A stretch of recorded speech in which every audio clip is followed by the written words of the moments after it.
मी विठ्ठल लोणकर मकरमपूरला असतो. सर्वसाधारण शेतकरी आहे, भूधारक. मला नेहमी अकोटला शेती साहित्यासाठी अकोटला यावं लागते.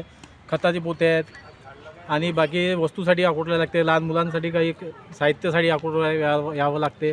आणि या रोडच्यानी आम्ही आता 1-1.5 महिन्या पहिले येताना माझी गाडी स्लिप होऊन माझा मुलगा ॲक्सिडेंट झाला होता आणि त्याचा हात एक फ्रॅक्चर झाला होता.